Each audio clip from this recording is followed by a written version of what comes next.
এই পাশে দেখতে পাচ্ছেন প্রতিবেশীর বিল্ডিং এর কাজ কিন্তু ধাপে ধাপে হয়ে আসতেছে আর কি। এর আগের ভিডিওতে আমি আপনাদেরকে দেখিয়েছি ছাদের সেন্টারিং এর কাজ করা হচ্ছে আর কি।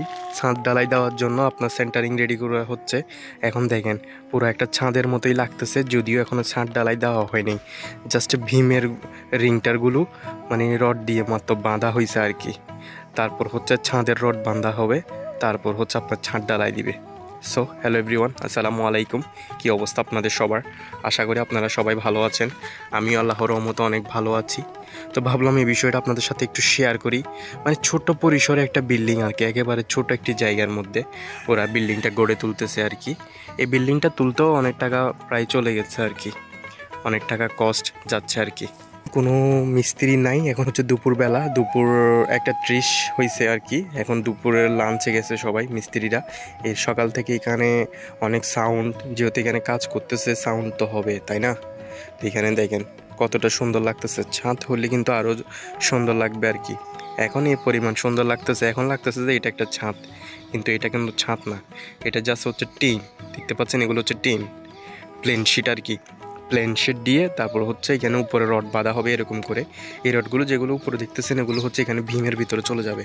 এই গর্ত যেখানে দেখতে পাচ্ছেন ওখানে চলে যাবে, ওখানের মধ্যে থাকবে আর কি। তারপর মাঝখানে এখানে যেগুলো খালি স্পেস দেখতে পাচ্ছেন এই জায়গাগুলোতে হচ্ছে আপনার রড বাঁধা হবে আর কি, ছাদের রড বাঁধা হবে।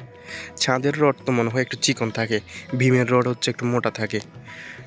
ছাদের রড মনে হয় 8 মিলি থাকে, 8 মিলি নাকি 12 মিলি থাকে মনে হয়। এগুলি মনে হয় ভীমেরগুলোই হচ্ছে 12 মিলি মনে হয়। ছাদেরগুলো একটু চিকন থাকে, এই ছাদেরগুলো হচ্ছে এগুলো মনে হয় এইখানে যেগুলো চিকন চিকন দেখতেছেন 8 মিলি মনে হয় ছাদেরগুলো।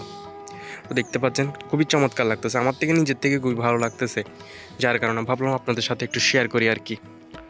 এই বিল্ডিংটা তুলতে নাকি আমি শুনছি আর কি প্রায় টোটাল কমপ্লিট করতে নাকি 10 থেকে 12 লক্ষ টাকা যাবে একতলা কমপ্লিট করতে আর কি, ছাদ ঢালাই দিয়ে। এখানে এই জায়গাটাতে 12 লক্ষ টাকার মতো লাগবে। দেখেন এই ছোট্ট পরিসরে বিল্ডিংটা করতে যদি 12 লক্ষ টাকা লাগে, আর এত বড় বিশাল বিল্ডিং করতে বিল্ডিংয়ের ছাদ ঢালাই দিতে কত টাকা গেছে আপনারা একটা কল্পনা করেন।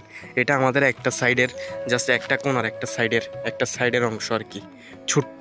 ও আমাদের রুমগুলো দেখেন কত বড় বড় বিশাল বিশাল, কিন্তু ওদের দেখেন 2টা রুম মিলে আমাদের একটা রুম হবে আর কি মনে হয়, একেবারে ছোট। এটা করতে যদি 12 লক্ষ টাকা চলে যায়, তাও আবার আমাদের থেকে অনেক নিচু জমিতে করতেছে আর কি। এই পাশেরটা তো অনেক উঁচু, মাটি দিয়ে অনেক উঁচু করে হয়েছে। জিনিসের দাম কিন্তু দিন দিন বাড়তেছে, মানে জিনিসের দাম থেমে নাই।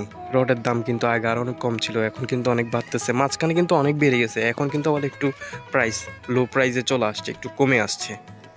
তো যারা বিল্ডিং করার প্ল্যান আছে বা বিল্ডিং করবেন, বেশি দিন টাকা আছে হাতে, কিন্তু ভাবতেছেন করবেন, কিন্তু আমার কথা হচ্ছে আপনার যদি টাকা থাকে, প্রপার টাকা থাকে বিল্ডিং করার জন্য, তাহলে আপনি করে ফেলেন ভাই। বসে থাকলে আপনার জিনিসের দাম বাড়তেছে, আরও আপনার লস হবে। যেখানে আপনি 1 লক্ষ টাকার মধ্যে অনেক কিছু কিনতে পারবেন, সেখানে আপনি যখন আর 1 বছর পর করতে যাবেন, তখন সেখানে আপনি 1 লক্ষ টাকা থেকে তার অর্ধেক জিনিস পাবেন, এমনটা হয়ে যাবে। তো বসে থাকার দরকার নাই, আপনার হাতে টাকা আছে, আপনি বিল্ডিংয়ের কাজ ধরে ফেলেন ভাই।